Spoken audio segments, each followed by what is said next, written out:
የስራ ስር ሰብል ምርትና ምርታማነትን መጨመር ጠቀሜታው ዘርፈ ብዙ ነው። በማሳቸው የስኳር ድንች፣ ጎደሬና የመሳሰሉ የስራ ስር ሰብሎችን በተለምዶ የአሰራር ዘዴ ተጠቅመው ሲያለሙ እንደነበረ የሚናገሩት በጅማ ዞን የደይዶ ወረዳ አርሶ አደሮችም የጅማ ግብርና ምርምር ማዕከል በስራ ስር ሰብሎች ዙሪያ ከሚሰራቸው ስራዎች ልምድ እንደቀሰሙና የተመረጡ ዝርያዎችን ተጠቅመው ወደፊትም አስፋፍቶ የማምረት እቅድ እንዳላቸው ተናግረዋል። የስራ ስር ሰብሎች በጣም ውጤታማ ናቸው። ንቃት አግኝተን መስራት አለብን። አሁን ደግሞ እዚህ ጋር እኔ ሲመጣ የለም ከኛ ብዙ ትምህርት እንዳለ እንደቀሰምኩ ነው። ግማሽ ፈጫሳ የሚሆነውን ችግኝ አለኝ።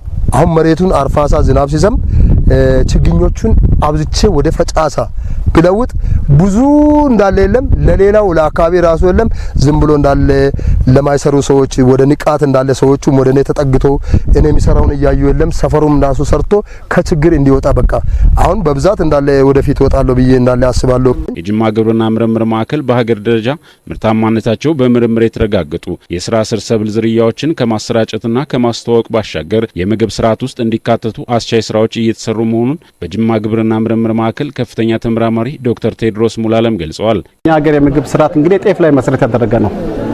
ግን ጤፍ ላይ ብቻ መሆኑ ይሄ ያደገ ያለው ማህበረሰብ ከመመገብ አንፃር ወደፊት ቻሌንጅ ሊገጥመን ይችላል። ስለዚህ እነኚህ የስራ ስር ሰብሎች በተለይ የካሳቫ፣ የያም ወይ ወጭኖ፣ የጎደሬና የስኳር ድንች አንበሳውን ድርሻ እየወሰዱ ያለበት ሁኔታ ነው ያለው።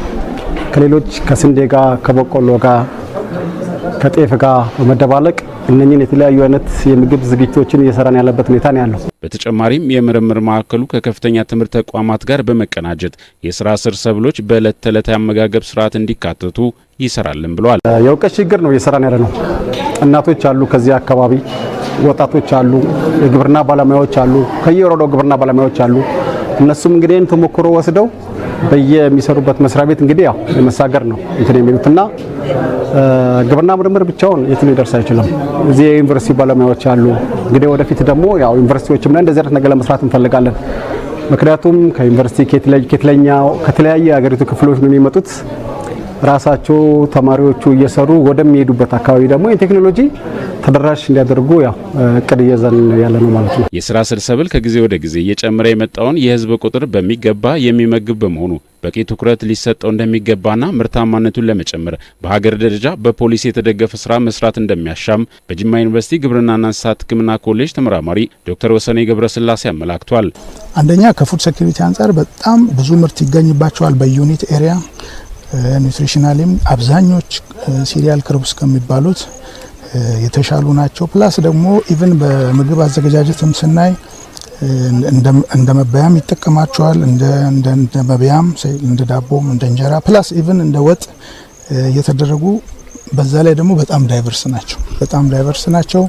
የክላይሜት ቫሪያቢሊቲ እና ይሄ የክላይሜት ቼንጁንም የመቋቋም ችሎታቸው ከእኛ ኮመን ምግብ ከምንላቸው ከሲሪያልስ በጣም ይሻላሉና መፍትሄ ናቸው።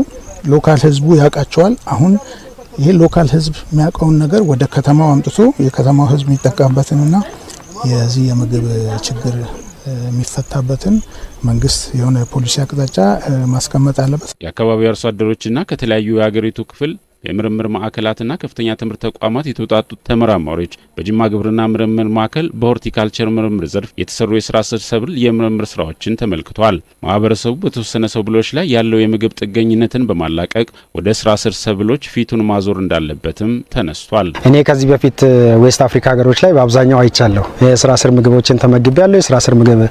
የስራ ስር ጁስ ጠጥቻለሁ። የስራ ስር ኩኪሶችን፣ የስራ ስር ዲዘርቶችን፣ የስኳር ድንችን፣ የካዛቫን ሁሉ ተመግቤ አይቻለሁና ኢትዮጵያ ሁሌም በምግብ ስርዓቷ ውስጥ እነዚህ እንድታስገባ ፈልግ ነበር። እውነት አሁን ደግሞ ያው መንግስት ባስቀመጠው አቅጣጫ መሰረት ምርምሩም ወደዛ ዳይሬክሽን ተከትሎ ይሄው ዛሬ ደግሞ በጅማ ግብርና ምርምር ማዕከል የተለያዩ ምግቦች ተዘጋጅተው ለመመገብ በቅተናልና እውነት በጣም የሚያስደስት ነውና አሁን የኛ የምግብ ስርዓታችን ጤፍን መሰረት ያደረገ ነውና ጤፍ ግን ከጤፍ ጋር በጤፍ ብቻውን ከምናረግ የስራ ስር ሰብሎችን የተለያዩ ካዛቫ ሊሆን ይችላል፣ ስኳር ድንች ሊሆን ይችላል፣ ጎደሬ ሊሆን ይችላል፣ ሌሎችም እንሰትንም ነገ ጨምረን የተለያየ ምግብ አዘጋጅተን ማህበረሰባችን ቢመገበው የተሻለ ነገር ያገኛል ብለን እናስባለን። ለ2 ቀናት በዘለቀው የመስክ ምልከታ ከተለያዩ የስራ ስር ሰብሎች የተሰሩ ከ20 በላይ የምግብ አይነቶች ቀርበዋል። የስራ ስር ሰብሎች ያለው ካሳባም ሆነ ጎደሬም ሆነ ስኳር ድንች ሆነ ወጭኖ እንጀራም ዳቦም ኩኪስ ጎንፎ የተለያየ ምግብ እየሆነ ማባያም ይሆናል ማለት ነው። ለምሳሌ ይሄ ስኳር ድንች ቀይ ወጥ ነው። የስኳር ድንች ቀይ ወጥ ነው። ይሄ የጎደሬ ቀይ ወጥ ነው። ይሄ የስኳር ድንች አልጫ ነው።